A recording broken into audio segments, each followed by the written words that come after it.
So in this video, I wanted to go over the things that people are asking, mostly about how Steam Frame is different to Quest 3, and is Steam Frame actually a standalone headset due to some mixed messaging during the announcement trailer. Firstly, they do both have pancake lenses, and Quest 3 has full color pass-through, as Steam Frame has monochrome, which means going back to black and white pass-through like Quest 2, which for me is the only real downside in this comparison video, because in all other ways, Steam Frame is the superior headset. So Steam Frame is apparently about 80 to 100 grams lighter than Quest 3, and when it comes to comfort, the battery is stored on the back of the head strap. This creates a better balance, so I fully expect Steam Frame to be a vastly more comfortable headset out of the box. Steam Frame is a standalone VR headset, and I expect a lot of Quest games that we know and love already will be ported over to Steam Frame. But with Steam Frame having eye tracking and a better processor, these games and all the newer titles still to come could actually be very different. Steam Frame will have a Qualcomm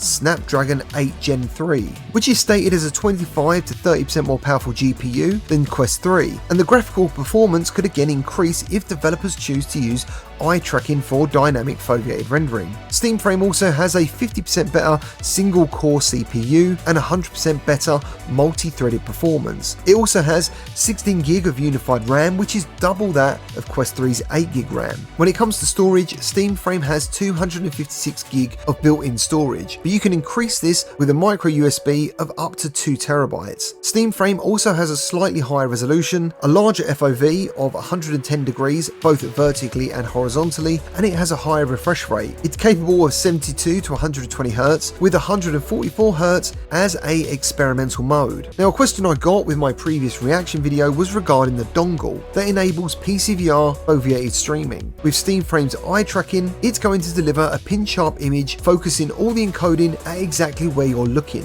What that doesn't mean though is better performance for your PCVR games, but developers could use the eye tracking for standalone software to improve performance of those games. On Steam Frame, you can play games on a giant screen, but your environment will be black and white like you're in a 50s movie. When it comes to battery life, Valve are apparently still optimizing the battery some potential numbers. The controllers have already been stated as having at least 40 hours battery time, which is cool, but there's clearly still some big questions that need answering, especially the price. But there you have it. Steam Frame for the most part is a better headset in every way compared to Quest 3, but does lose the fight when it comes to pass-through.